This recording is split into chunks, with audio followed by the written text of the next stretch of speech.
मित्रांनो, नेताजी सुभाषचंद्र बोस ओडिसामधील कटक शहरामध्ये त्यांचा जन्म झाला। त्यांचे वडील जे होते ते वडील जानकी बाबू बोस जगन्नाथपुरी जवळ ओडिसामध्ये कटक या ठिकाणी नावाजलेले वकील होते आणि वकील असल्यामुळे खूप अमाप प्रसिद्धी त्याचबरोबर श्रीमंती होती घरामध्ये।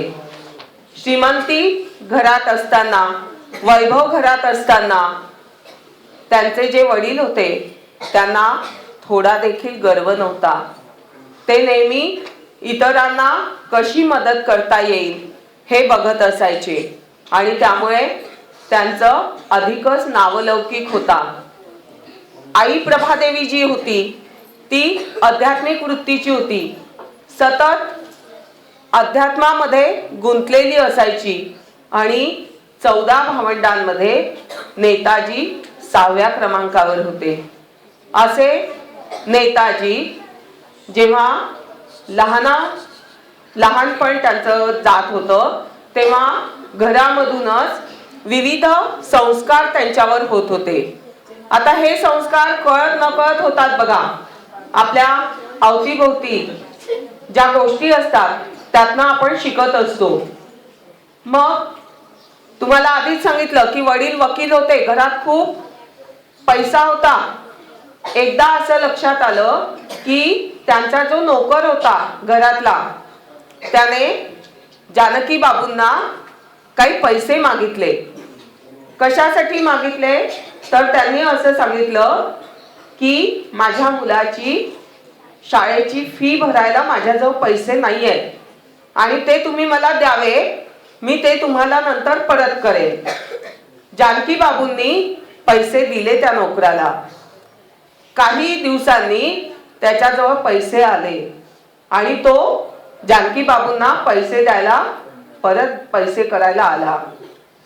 परत पैसे करताना जानकी बाबूंनी ते पैसे घेतले नाहीत। त्यांनी काय सांगितलं की तुझा मुलगा तो माझा मुलगा पण आहे आणि त्याचं शिक्षण झालं तर अधिक चांगलं होईल आणि म्हणून त्याच्या शिक्षणाचे पैसे मी परत घेणार नाही। उलट जेव्हाही त्याला लागतील तेव्हा मी त्याच्या शिक्षणासाठी पैसे देईन। असं घरातलं वातावरण होतं। लहानपणापासून अत्यंत धार्मिक वृत्ती आणि साधेपणा होता। श्रीमंती होती घरामध्ये, म्हणजे काय होतं, खूप आयशारामाचं जीवन होतं। पण सुभाष जो आहे तो लहानपणापासून अत्यंत साधी राहणी त्याची होती। मऊ मऊ गाद्या सोडून तो जमिनीवर झोपायचा सतरंजी टाकून। आई त्याला बोलायची देखील, पण सुभाष काय म्हणायचा, नाही मला जमिनीवर सतरंजीवरच झोपायला आवडतं, मला असंच जीवन आवडतं। आणि शाळेमध्ये तो बघत होता की आपल्या बरोबरचे जे विद्यार्थी आहेत, शिकतात ते आपले मित्र, त्यांची परिस्थिती कशी आहे।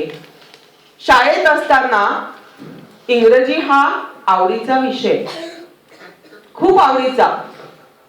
इंग्रजीचा पेपर लिहिला सुभाषने आणि त्याच्यामध्ये पैकीच्या पैकी गुण, आणि शिक्षकांनी शेरा लिहून दिला की असा पेपर लिहिणं मला देखील जमलं नसतं। इतका उत्कृष्ट पेपर सुभाषने लिहिला आहे आणि तो पेपर सगळीकडे दाखवण्यात आला सगळ्या मुलांना। सुभाषचं खूप कौतुक झालं।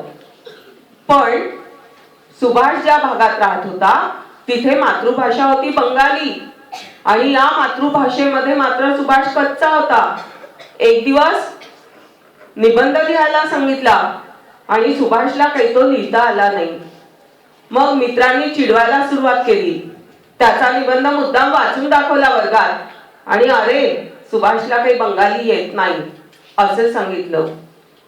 सुभाष ते पाहून त्याला वाईट वाटलं आणि त्याने ठरवलं की आज माझे मित्र मला हसलेत ना की बंगाली येत नाही म्हणून, मी जिद्दीने बंगालीचा अभ्यास करेन। आणि त्याने जिद्दीने बंगालीचा अभ्यास केला आणि त्या वर्षी तो त्या बंगाली मातृभाषेत प्रथम क्रमांकाने पास झाला। बघा मित्रांनो, जर आपण जिद्द ठेवली ना तर सगळं काही आपल्याला साध्य करता येतं, पण त्याच्यासाठी मात्र अपार कष्ट घेण्याची तयारी आपली असली पाहिजे. लहानपणापासून सुभाषच्या मनामध्ये क्रांतिकारकांविषयी अपार श्रद्धा होती. वडील वकील होते, ते ब्रिटिशांचे एकनिष्ठ सेवक होते, पण सुभाषला मात्र क्रांतिकारकांविषयी निष्ठा असल्यामुळे सुभाषने क्रांतिकारकांचा एक अल्बम तयार केला आणि हा अल्बम त्याच्याकडे होता. एक दिवस काय झालं, वडिलांच्या लक्षात आलं की अरे, सुभाषने क्रांतिकारकांचा अल्बम तयार केलेला आहे आणि मग सुभाषचा हा अल्बम जर कोणी पाहिला तर मी ब्रिटिशांचा एकनिष्ठ सेवक आहे, माझ्या याच्यावर आज येईल. म्हणून वडिलांनी काय केलं, तो अल्बम जाळून टाकला. सुभाषला कळलं आणि मग सुभाष म्हणाला वडिलांना की तुम्ही अल्बम जाळला, पण माझ्या हृदयामध्ये जे क्रांतिकारकांचं स्थान आहे ते तुम्ही कधीच नष्ट करू शकणार नाही. आणि अशा रीतीने त्याने सतत क्रांतिकारकांची चरित्र वाचायला सुरुवात केली, त्यांच्या कार्याची माहिती घ्यायला सुरुवात केली. अशाच वेळेला बंगालमध्ये दुष्काळ पडला आणि शाळेचे विद्यार्थी हे घरोघरी झोळी घेऊन जायला लागले की धान्य गोळा करायचंय आणि जे दुष्काळी लोक आहेत, ज्यांना धान्य मिळत नाहीये, अन्न मिळत नाहीये, त्यांना ते धान्य पुरवायचं आहे. मग सुभाष कसा होता, खूप श्रीमंत घरातला होता, पण त्याने हा विचार केला नाही. तो सुद्धा या गरीब मुलांच्या बरोबर झोळी अडकवून सगळीकडे धान्य मागण्यासाठी त्याने सुरुवात केली.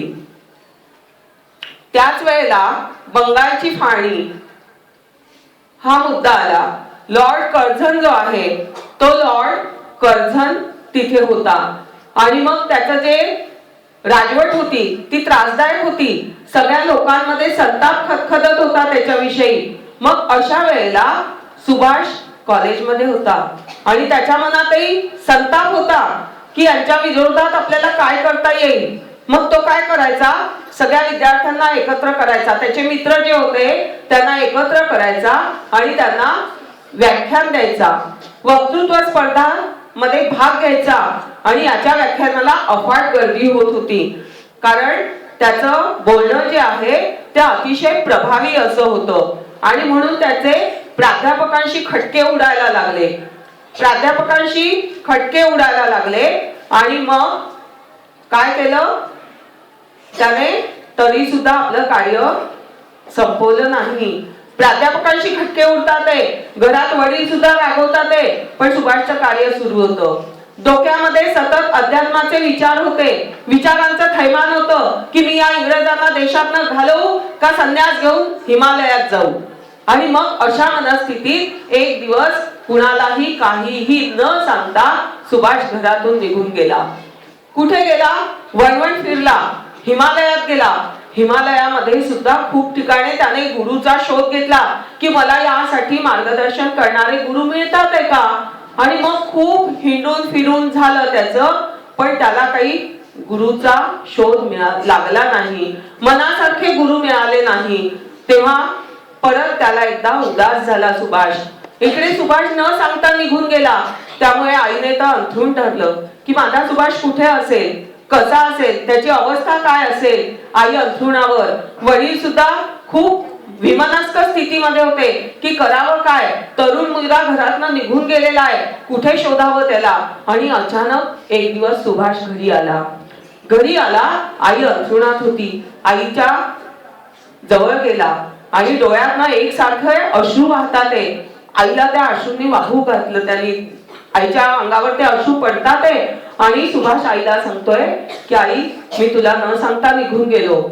मग आई म्हणाली, अरे तू कुठे गेला होतास पण. तर म्हणाला, मी गुरूंच्या शोधासाठी हिमालयात गेलो होतो. मग आईने विचारलं, मग तुला गुरु मिळाला का. नाही ग आई, गुरु मिळाला नाही. सगळे जण अत्यंत दांभिक आणि खोटारडे आहेत. मला एकही चांगल्या सच्च्या हृदयाचा असा गुरु मिळाला नाही, म्हणून मी शेवटी परत आलो. आईला खूप आनंद झाला. सुभाष परत कॉलेजमध्ये जायला लागला आणि इतकी त्याची तब्येत खराब झालेली होती त्या वर्षी, पण तरी सुद्धा त्याने खूप अभ्यास केला आणि त्या वर्षी इंटर सायन्स मध्ये तो प्रथम क्रमांकाने पास झाला. जरी त्याचा अभ्यास बुडाला होता तरी जिद्द महत्वाची होती आणि जिद्दीमुळे तो पहिला आला. त्याच्या कॉलेजमध्ये एक ओयाटेल नावाचे इंग्रजी प्राध्यापक होते. इतिहास शिकवायचे ते. सुरुवातीला इतिहास शिकवत असताना सगळी मुलं रंगून जायची आणि मग नंतर हळूहळू मुलांच्या मनात त्यांच्याविषयी द्वेष निर्माण झाला. काय कारण असेल याचं कारण असं होतं की ते प्राध्यापक सतत हिंदूंचा अपमान होईल असे उद्गार काढत असत. ते म्हणत असत की हिंदूंना स्वाभिमान नाही, ते आमच्या पायाखालीच कायम राहतील. आणि मग असं सतत रोज ऐकून ऐकून सुभाषचे कान पिटले आणि आतून त्याचं रक्त उसळत होतं की या प्राध्यापकांना काहीतरी धडा मला शिकवायचा आहे. आणि मग एक दिवस जेव्हा कहर झाला हिंदूंविषयी अपमानाचा, तेव्हा सुभाष खूप चिडला आणि त्याने खाडकन सगळ्या विद्यार्थ्यांच्या समोर त्या प्राध्यापकांना लगावून दिली गालात एक. अपमान झाला प्राध्यापकांचा. सुभाषने सांगितलं की आम्ही भारतीय सगळेच भारतीय बावळट नाहीये, मेलेल्या आईचं दूध आम्ही प्यायलेलो नाही, पण तुम्ही आमच्यावर राज्य करतात ते कशामुळे की आमच्यातला स्वाभिमान अजून जागा झाला नाही म्हणून तुम्ही राज्य करतात. आणि झालं. ही बातमी सगळीकडे पसरली. सुभाष घरी आला. घरी आल्यावर वडिलांच्या कानापर्यंत ती बातमी आधीच आली होती. वडिलांनी सुभाषला रागवलं. काय केलंस तू हे? कशासाठी हे असं केलं? आणि तू आधी तर त्या प्राध्यापकांचं कौतुक करत होतास, मग आजच तुला काय झालं? सुभाषने सविस्तर सगळं सांगितलं की ते इतिहास खूप छान शिकवतात म्हणून आम्ही रंगून जात होतो, पण आजकाल त्यांनी असं सुरू केलं की हिंदूंची निंदा नालस्ती ते करत होते, सतत हिंदूंचा अपमान होईल असं ते बोलत होते आणि मला ते पटलं नाही. मग प्राचार्यांनी साहजिकच सुभाषचं नाव काढून टाकायला सांगितलं की याला कॉलेजमध्ये आता राहता येणार नाही, नाव काढून टाकलंय. वडील म्हणाले आता तुझं नाव काढून टाकलंय. सुभाष म्हणाला त्यांनी नाव काढून टाकलं त्यापेक्षा मीच त्या कॉलेजमध्ये आता जाणार नाही. जे कॉलेज राष्ट्रीय शिक्षण देणार आहे अशा कॉलेजमध्ये मी प्रवेश घेईन. त्याप्रमाणे सुभाषने दुसरं कॉलेज निवडलं. त्या कॉलेजमध्ये तो जायला लागला. कॉलेजमध्ये तर जातो आहे, शिक्षण पूर्ण झालं त्याचं हळूहळू, पण मनात गोंधळ होता.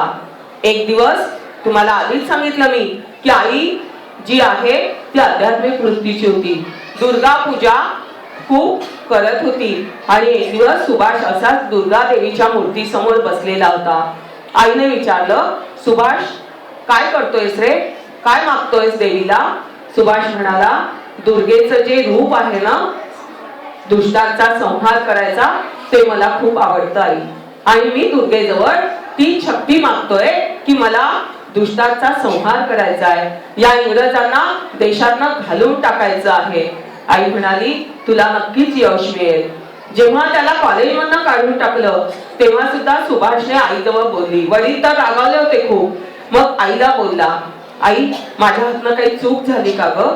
आईने सांगितलं अजिबात नाही, उलट मला आवडलं की एक देशभक्त एक क्रांतिकारक तरुण निर्माण होतो आहे. तू असाच लढत राहा जोपर्यंत आपल्या देशाला स्वातंत्र्य मिळत नाही. आईची सतत प्रेरणा होती, पण वडिलांचा विरोध होता आणि त्यामुळे वारंवार घरामध्ये खटके उडत होते. सुभाष परीक्षा पास झाला आणि मग वडिलांनी ठरवलं की त्याला ICS करायला पुढे पाठवायचं आहे. ही चर्चा जी आहे ही चर्चा फक्त घरात होत होती. घरात म्हणजे चर्चाही नाही, वडिलांचा एकच विचार होता, आईच्या विचाराला किंमत नव्हती.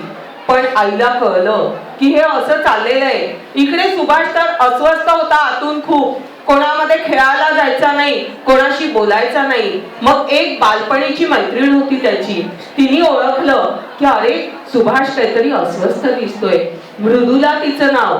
आणि मग एक दिवस ती सुभाष बरोबर बाहेर होती आणि तिने विचारलं सुभाषला सुभाष अरे तू खूप अस्वस्थ दिसतोस हल्ली, कोणाशी बोलत नाही, खेळायला येत नाही, काय चाललंय काय तुझ्या मनात, काय करतोयस तू? मग त्याने सांगितलं की हे इंग्रज जे आहेत हे आपल्या देशावर राज्य करतात, हिंदूंचा सतत अपमान करतात आणि मला ते आवडत नाहीये, मला या इंग्रजांना देशातून हाकलून द्यायचंय.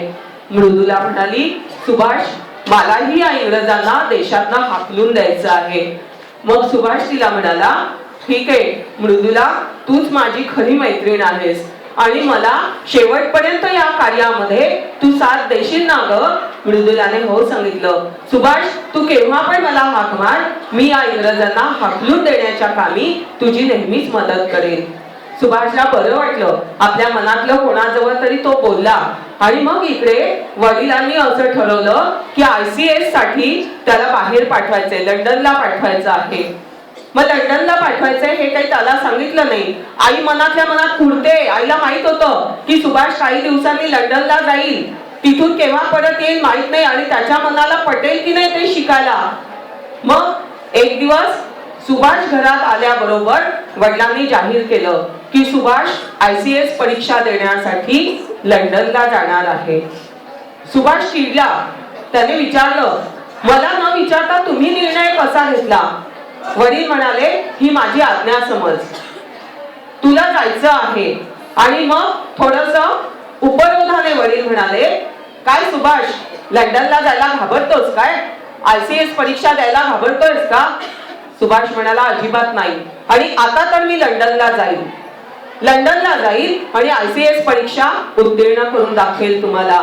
आणि दोन हेतू होते. एक हेतू म्हणजे ICS परीक्षा उत्तीर्ण करायची, म्हणजे आपल्याला ज्ञान मिळेल की आपण कशा प्रकारे भारताला अधिक लवकर स्वातंत्र्य मिळवून देऊ शकू. आणि दुसरा हेतू असा होता की लंडनला गेल्यानंतर त्यांच्याच याच्यामध्ये जाऊन त्यांची माहिती मिळवायची आणि कशा प्रकारे लवकर त्यांना या देशातनं हाकलून देता येईल, असे दोन हेतू त्याच्या समोर होते. आणि त्याने सांगितलं की मी जाणार आहे. लंडनला जायची तयारी झाली. सुभाष लंडनला गेला. ICS झाला. ICS म्हणजे जी आता कलेक्टर वगैरे पास होतात परीक्षा, त्याला तेव्हा ICS म्हणत. आणि सुभाष ICS परीक्षा छानपैकी पास झाला. पास झाल्यानंतर साहजिकच सरकारी नोकरी मोठ्या पगाराची मिळणार होती. मग करावं काय? सरकारची चाकरी करायची नव्हती. मग आता काय करायचं? मग भावाला पत्र लिहिलं. मोठा भाऊ होता, त्याला पत्र लिहिलं की मी ICS ची परीक्षा पास झालोय, मला सनद मिळाली आहे, पण मला करायचं नाहीये, मला मातृभूमीसाठी काम करायचंय, पण मी जर ही सनद स्वीकारली नाही तर माझं पोटा पाण्याचं काय? मग भावाने सांगितलं की तू ती काहीच काळजी करू नको, तू तुझं मातृभूमीसाठीचं जे कार्य आहे ते सुरू ठेव, तुझ्या पोटा पाण्याची व्यवस्था मी करेन. आणि असं भावाने सांगितल्यानंतर अधिक जोमाने सुभाष जो आहे तो कार्य करायला लागला. त्यानंतर त्याने कळवलं ब्रिटिश सरकारला की मला जरी ICS परीक्षा पास होऊन सनद मिळाली असली तरी मी ती नाकारतो आहे.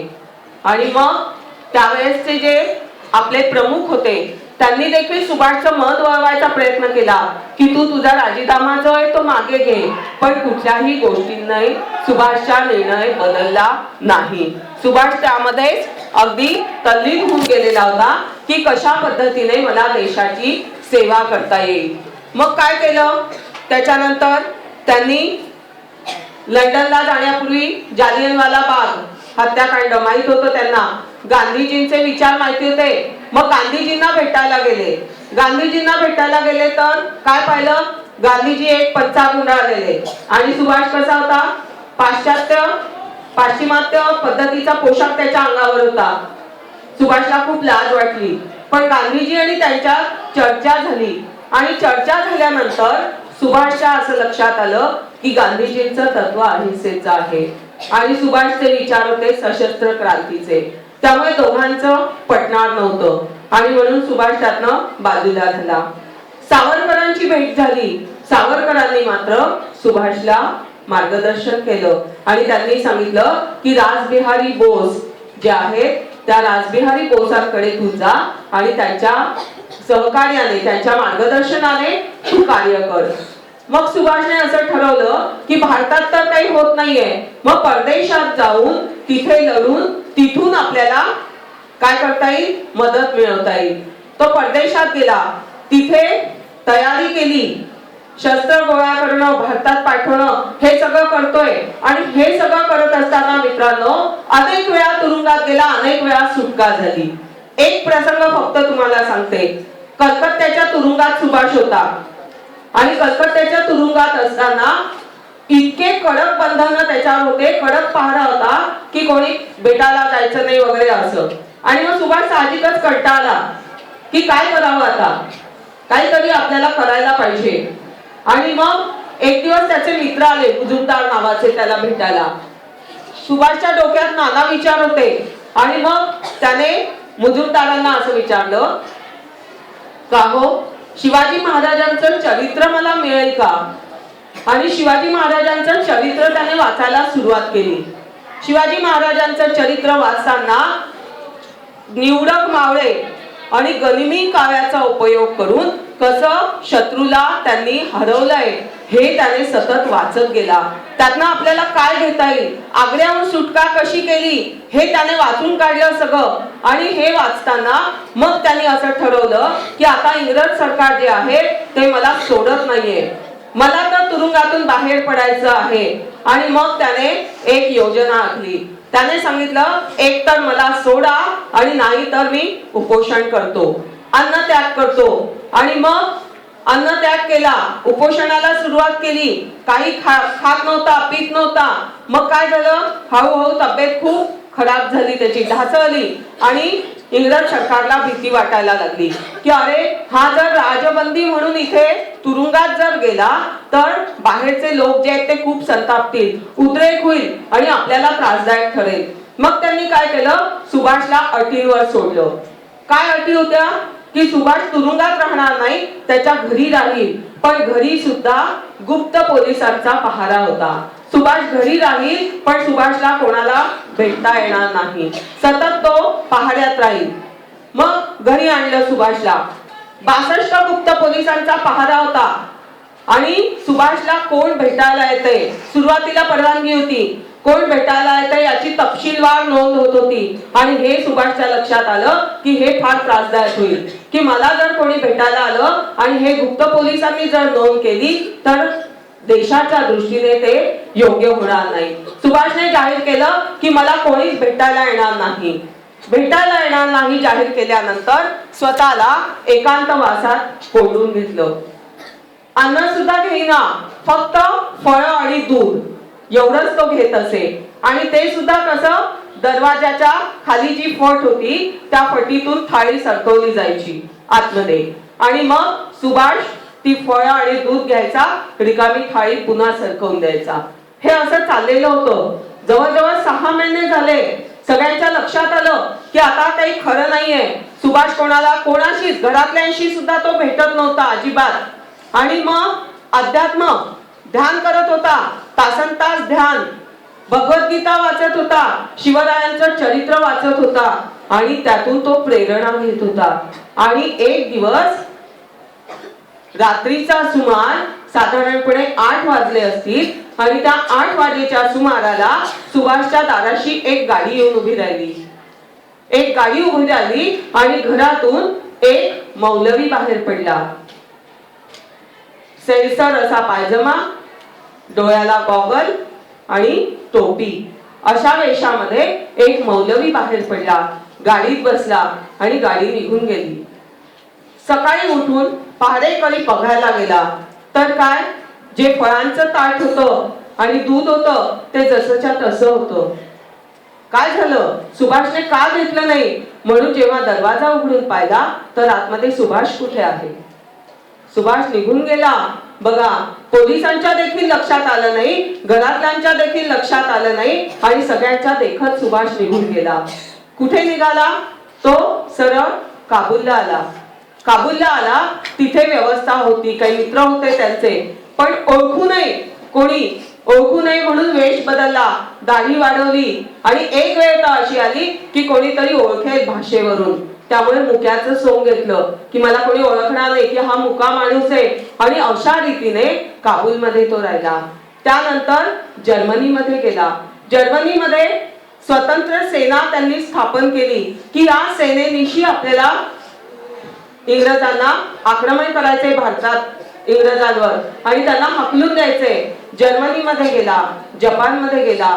जपानी लोक त्याच्या पाठीशी होते आणि नंतर ती आझाद हिंद सेना जेव्हा जपानमध्ये कार्य करत होती तेव्हा मात्र काही काळाने असं झालं की जपान्यांनी घात केला. त्यांनी जो पाठिंबा होता तो काढून टाकला आणि मग मात्र सुभाष उद्विग्न झाला आणि त्याने नारा दिला, चलो दिल्ली. म्हणजे दिल्लीला जायचं आता आणि जे काही आहे ते आपल्या भारतातनं करायचं आहे आपल्याला. पण दैवाचे फासे उलटे पडले आणि सुभाषला भारतात यायला अजून वेळ नव्हता, तशी परिस्थिती नव्हती. मग काय करायचं आता? कुठल्याही परिस्थितीत जपानला आपण परत टोकियोला जायचं आहे आणि मग टोकियोवरून त्याने विमानात तो बसला की आपण तिथे काही काळ थांबू आणि नंतर परत भारतात जाऊया. सेनेला त्याने सांगितलं की आता जे पुढचं कार्य आहे ते आपल्याला भारतातनं करायचं आहे. सेनेसाठी, आझाद हिंद सेनेसाठी काय नारा होता? तुम मुझे खून दो, मैं तुम्हें आजादी दूंगा. त्यानंतर कदम कदम बढ़ाए जा, खुशी के गीत गाए जा, ये जिंदगी है कौम की, तू कौम पे लुटाए जा, कदम कदम बढ़ाए जा. असं त्याचं फौज जी आहे ती खूप छान तयार होती. पण नंतर मात्र त्याने ठरवलं की आता आपल्याला भारतात परतायचंय. आणि मग जेव्हा तो विमानाने निघाला जाण्यासाठी तर दुर्दैव असं की त्या विमानातली पेट्रोलची जी टाकी आहे तिचा स्फोट झाला आणि सगळं पेट्रोल प्रवाशांच्या अंगावर उडालं. सुभाष पूर्णपणे त्याच्यामध्ये भाजून निघाला. एक सहकारी होते सुभाषचे त्याच्या बरोबर फक्त, आणि ते दोघंही जखमी झाले. सुभाष तर पूर्ण भाजून निघाला. त्याला 17 ऑगस्टची गोष्ट आहे ही. 17 ऑगस्टला हा अपघात झाला. ताबडतोब त्याला दवाखान्यात नेण्यात आलं. पण 18 ऑगस्टला मात्र सुभाष आपल्यामधनं निघून गेला. देशासाठी कार्य करता करता आपल्यामधनं निघून गेला. आणि सगळ्यात पहिल्यांदा ही जी बातमी आहे ही जपानच्या रेडिओने टोकियोवरून ही प्रसारित झाली की सुभाषचंद्र बोस आपल्यातनं निघून गेलेले. आजही पेपरमध्ये तुम्ही वाचतात की त्यांच्या मृत्यूविषयी खूप वेगवेगळं मतांतर आहेत. तर नक्की काय आहे ते उलगडा होईल. पण परत आता परवाच्या पेपरला आलेलं आहे की निश्चितपणे त्यांचा मृत्यू जो आहे तो विमान अपघातातच झालेला आहे. तर बघा मित्रांनो, स्वतःच्या देशासाठी दुसऱ्या देशात जाऊन सुद्धा त्यांनी कार्य केलं. तिथे आपलं सरकार आझाद हिंद सेना स्थापन केली आणि सतत देशाच्या स्वातंत्र्याचा विचार केला. असे हे आमचे क्रांतिकारक, त्यांचं स्मरण आपण सतत करूया. तुम भूल न जाओ उनको, इसलिए कही ये कहानी, जो शहीद हुए हैं उनकी जरा याद करो कुर्बानी. जय हिंद, जय हिंद की सेना, जय हिंद, जय हिंद की सेना.